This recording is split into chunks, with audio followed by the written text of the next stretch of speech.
অমল এক গঙ্গা ভিজে এসে চিৎকার করতে করতে ঢোকে। বৌদি, বৌদি, সাংঘাতিক সুখবর। তার মানে ভিজে রসগোল্লা হয়েছ, এই তো? শিগগির ছেড়ে ফেলো কাপড় জামা, বলে রাধারানী রান্নাঘর থেকে বেরিয়ে আসে। গায়ের গেঞ্জিটা খুলে মাথা মুছতে মুছতে অমল তারস্বরে বলে, আরে দূর, এখন নিউমোনিয়া হয়ে মলেও ক্ষতি নেই। আহা, কথার ছিরি দেখো। সত্যি বৌদি, তোমার জায়ের ভবিষ্যৎ সংস্থান একরকম হয়ে থাকলো, লটারির টিকিটে নাম উঠেছে। রাধারানী অবশ্য বিশ্বাস করে না। অমলের পরিহাস প্রবণতার পরিচয় তো সে দণ্ডে দণ্ডেই পাচ্ছে। হেসে বলে, হ্যাঁ তো ইয়ার্কিও জানো, রোজ এক একটা নতুন ধুয়ো নিয়ে বাড়ি ঢোকা চাই। বাব্বা, ভিজে এসে একটু জব্দ নেই? নাও নাও, শিগগির ছাড়ো সব। 2 পেয়ালা চা পাবে আজ। অমল উচ্ছ্বসিতভাবে বলে, বিশ্বাস হচ্ছে না? সত্যি সত্যি সত্যি, এই 3 সত্যি করলাম। অবশ্যই এ হতভাগ্যের ভাগ্যে নয়, বারে বারে নিজের নামে ফেলিওর হয়ে ওর নামে করেছিলাম বৌদি, বুঝলে? ব্যাস, একদম কেল্লা ফতে। রাধারানী সন্দিগ্ধভাবে বলে, টিকিটে নাম উঠলেই যে দেদার টাকা পাওয়া যায় তারও কোনো মানে নেই। কিন্তু আমার এক পিসে মশাই একবার টিকিটে নাম উঠেছে বলে 50,000 পাবো, 40,000 পাবো, খুব হই হই করলেন। কালীঘাটে পুজো দেওয়া, সত্যনারায়ণের সিন্নি মানা, সেসব কত কাণ্ড। ও মা, তারপরে সব ফর্সা, কুললে 1,000 টাকা পেলেন বুঝি শেষটা। অমল বুকের ওপর হাত চাপড়ে গম্ভীরভাবে বলে, এ শর্মাকে তেমন বেকুব পাওনি, বুঝলে মহাশয়া? নগদ করকরে 16,000 টাকা গুনে নিয়ে একটি লোভার্ত মারোয়ারি পুঙ্গবের হাতে টিকিটখানি সমর্পণ করলাম। সে টিকিটটা কিনে নিল? নেবে না, ওই তো পেশা ওদের। আচ্ছা, আর যদি ফার্স্ট প্রাইজ পেতে কত টাকা হতো তোমার? সে হয়তো অনেক হতো, কিন্তু বেশি আশা করতে নেই। বেড়ালের ভাগ্যে কবার শিকে ছেড়ে। এ বাবা দিব্যি নগদ টাকাটি এনে ঘরে তুললাম, ব্যাস। অবিশ্বাসের যখন সত্যই কিছু থাকে না, তখন রাধারানী ছুটে উপরে যায় অরুণাকে খবরটা দিতে। কিন্তু অরুণা বোধ করি বাদলা হাওয়ার প্রভাবে অসময়ে পড়েছে ঘুমিয়ে, আপাদমস্তক একটা মোটা চাদরে ঢাকা। বারবার ডেকেও সারা আদায় করতে পারে না রাধারানী। অমল এসে মুখের চাদরটা খুলে দিয়ে অবাক হয়ে বলে, বৌদি এত ডাকলেন, উত্তর দিলে না যে? আমার খুশি, বলে অরুণা পাশ ফিরে শোয়। তোমার খুশির বহরটা মন্দ নয়, দেরি দেখে রাগ হয়েছে বুঝি? কিন্তু এমন একটি খবর শোনাতে পারি, মহারানীর মেজাজটি সপ্তম থেকে একেবারে খাদে নেবে আসবে। আচ্ছা বলো দেখিনি, কি হতে পারে? অরুণা নিরুত্তর। বলো না, দেখি তোমার অনুমান শক্তির বাহাদুরি। সে একেবারে আশাতীত, কল্পনাতীত, স্বপ্নাতীত বললেও চলে। পালে না তো? বলি তাহলে। ঝাঁটা মারি আমি অমন সুখবরের মুখে। যেখানে বলে চতুর্বর্গ লাভ হয়েছে আগে ভাগে সেখানে বলেছ তো? তাহলেই হলো, বলে আবার একবার চাদরখানা টেনে মুখে ঢাকা দেয় অরুণা। কিন্তু এত কথা রাধারানীর জানার কথা নয়। সে নিত্যকার মতোই নিচের কাজ সেরে ছুটে এসে খোকনকে দুধ খাওয়াতে বসে। ছেলে নিয়ে নাচাতে নাচাতে বলে, ঠাকুরপোর কাছে শুনেছিস তো সব? খোকন আমাদের ভারী পয়মন্ত, কি বলিস?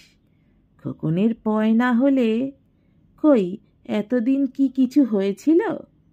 সত্যি এমন আশ্চর্যই লাগছে, বিশ্বাসই হচ্ছে না যেন। সত্যি যে আবার লটারিতে টাকা পাওয়া যায়, এমনি নিজের লোকেদের নামে প্রাইজ ওঠে, কখনো শুনিনি। কিন্তু তুমি কখনো কাউকে পেতে দেখেছ ঠাকুরপো? অরুণা, শুনেছিস? অরুণা বিরক্ত স্বরে বলে, শোনাশুনির আবার কি আছে? মানুষে পায় না তো কি আর ভূত পেতনিতে পায়?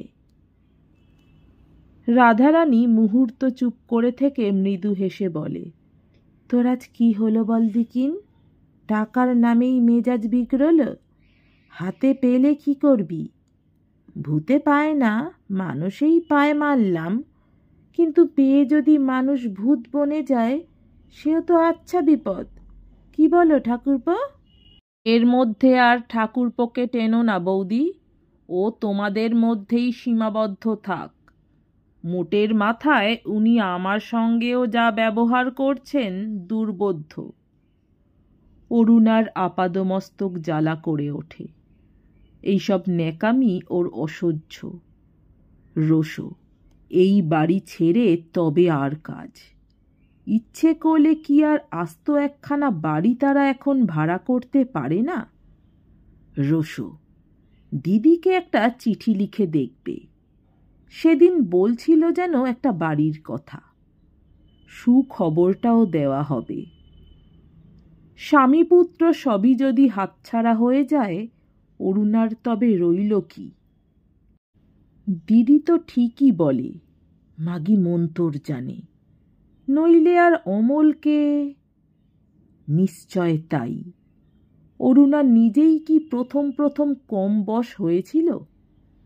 নেহাত দিদি এসে চোখে আঙুল দিয়ে দেখিয়ে দিল বলেই না চৈতন্য হলো।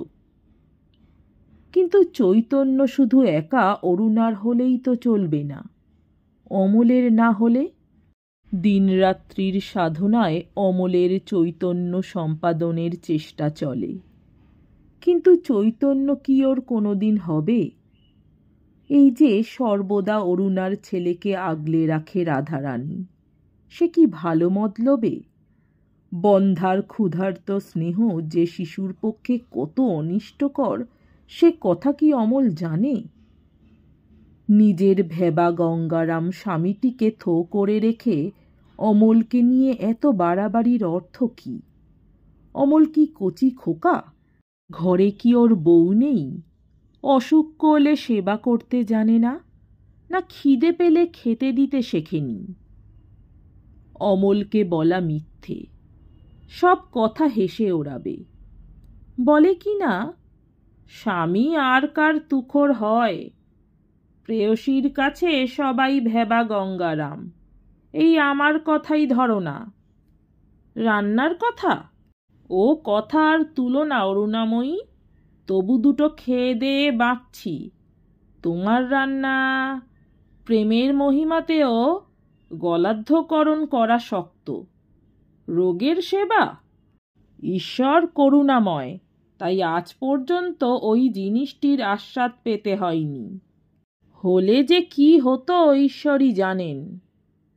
বাড়ি খোঁজার কথা তুললে এমন হাসবে যেন অরুণা পাগল, কি বুঝি পাগলামিই করছে। বলে কি না, অফিসের বড়বাবুকে এবার পাকড়ে দেখি, যদি নিচের তলার দুটো ঘরটর। আস্ত একখানা বাড়ি কি এতই দুর্লভ? কিন্তু অরুণার কি সাধও যায় না মনের মতো করে সংসার করতে? ভগবান যদি দিন দিয়েছেন, সেই দুটো রংচটা ট্রাঙ্ক আর 1.5খানা এনামেলের বাসন নিয়ে চিরদিন সংসার করবে সে? বাড়ি তুমি দেখবে কিনা তাই বলো। ছেলেটাকে বিছানায় শুইয়ে প্রবলভাবে চাপড়াতে চাপড়াতে অরুণা ক্রুদ্ধ কণ্ঠে বলে, বাড়ি যদি না দেখো, ছেলে নিয়ে আমি দিদির কাছে গিয়ে থাকব, তা বলে দিচ্ছি। বরং ছেলেটাকেই রেখে যেও, নইলে দাদা বৌদিদির টেঁকা ভার হবে, বলে অম্লান বদনে চিরুনি নিয়ে চুল ফেরাতে থাকে অমল। তোমার দাদা বৌদির টেকার ভাবনায় তো ঘুম হচ্ছে না আমার। ছেলেটাকে এমন বশ করে নিয়েছে যে হতচ্ছাড়া ছেলে একবারও আমার কাছে দুধ খায় না, ঘুমোয় না। ভালোই তো, বেশ একটি বিনিমাইনের ধাইমা পেয়েছ ছেলের। এমন নইলে বুদ্ধি, আমারও যেমন গলায় দেবার দড়ি জোটে না। হঠাৎ ধারা শ্রাবণ নামে, আর এই জিনিসটিকেই অমলের বিষম ভয়। শ্যালিকাও একদিন এসে অমলের বুদ্ধির বালাই নিয়ে মর্মাহত হয়ে কেবলমাত্র মরবার ইচ্ছে প্রকাশ করেন। ছেলে হওয়া অবধি অরুণাদের আর নিচের ঘরে নামতে হয়নি। দোতলার ঘরে কায়েমি বাসা বেঁধেছে। পাশেই বিভূতির ঘর। কদিন ধরে কি জানি কেন বিভূতি ঘরেই আছে।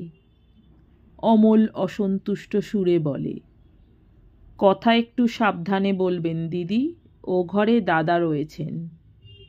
মুখের একটি বিশেষ ভঙ্গি করে অরুণার দিদি বলেন, তোমার দাদার ভয়ে তুমি পিঁপড়ের গর্তে লুকোও গে ভাই, আমি কারো কেয়ার করি না। তবে এও বলি, অরুণাকে তার ন্যায্য পাওনা থেকে বঞ্চিত করা হচ্ছে না তোমার?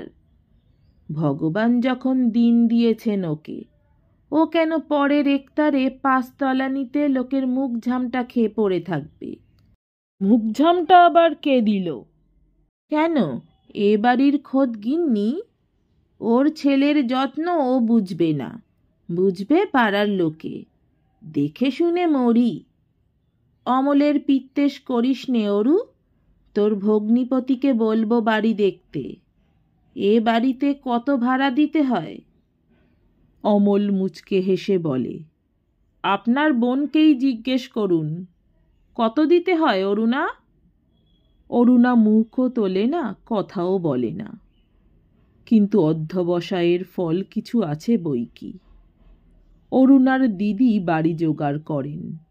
মাস মাস 80 টাকা ভাড়া। তা হোক, বাড়িখানি কেমন? 100 টাকা হলেও নিন্দে করা যায় না।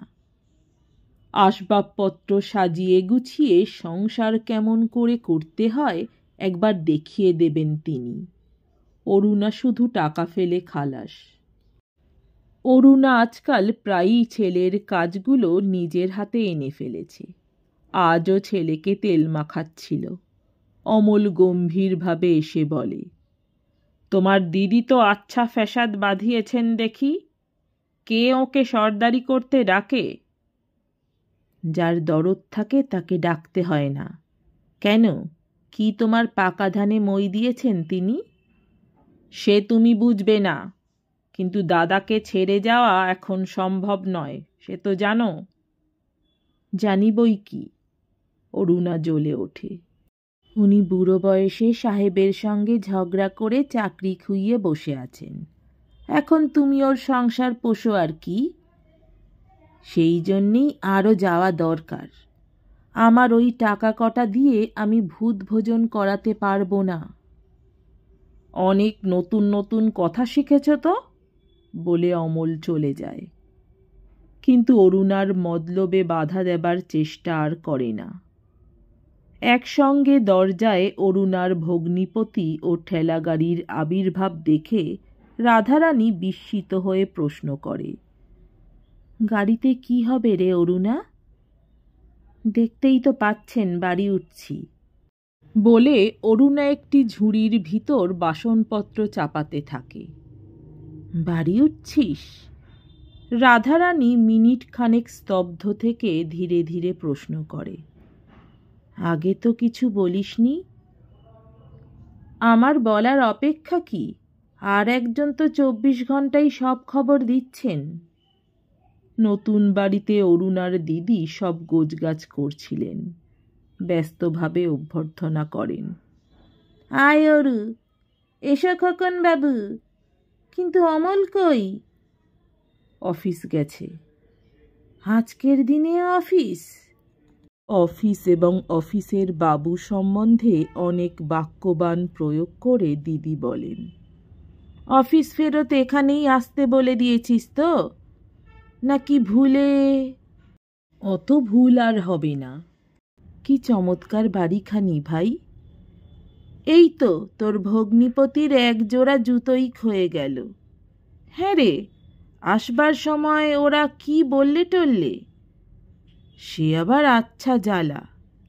তোমার বোনাইটি যে আবার কিছুই বলেননি তা কেমন করে জানব? কর্তা তো শুনে অবাক।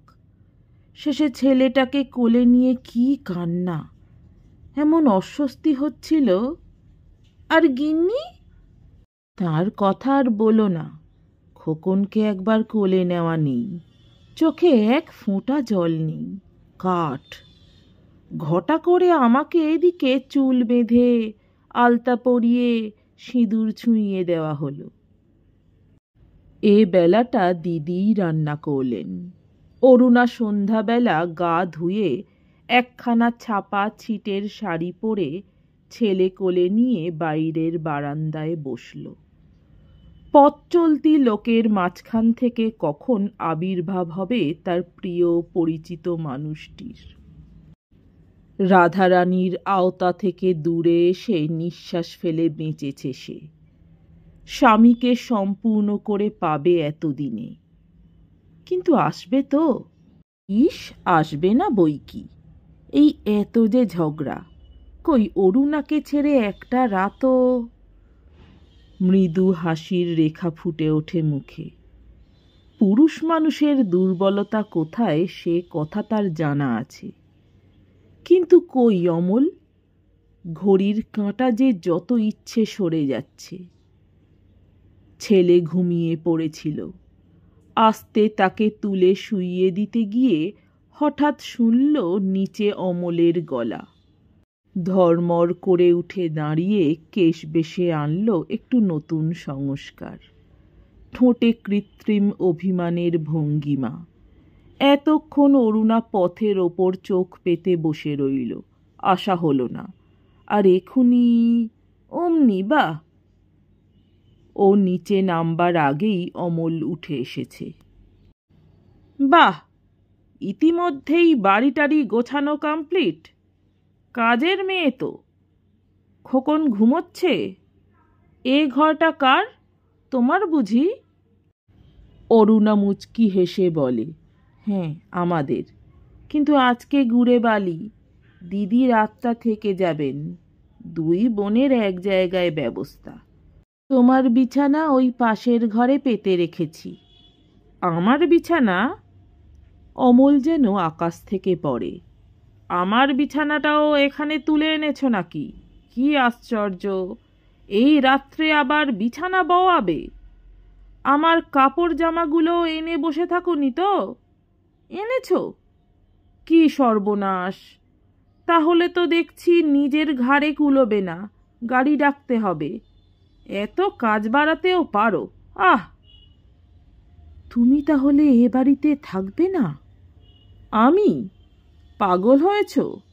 70 টাকার কেরানি, 80 টাকার বাড়িতে বাস করলে গায়ে ধুলো দেবে যে লোকে। দাও দাও আমার বিছানাটা আর ট্রাঙ্কটা ঠিক করে। এই যে দিদি, আপনি রইলেন তো, সাবধানে থাকবেন। আবার কোথায় চললে এখন? একেই তো রাত দুপুর করলে। খাবে এসো। খাবো? খাবো কি বলুন? কবার খাবো? বাড়ি গিয়ে খেয়ে তবে আসছি। নমস্কার। আমার গল্প পাঠ ভালো লাগলে, আরও এরকম গল্প শুনতে চাইলে অবশ্যই আমার চ্যানেলটি সাবস্ক্রাইব করে দেবেন। লাইক, কমেন্ট, শেয়ার করতে ভুলবেন না। অনেক ধন্যবাদ।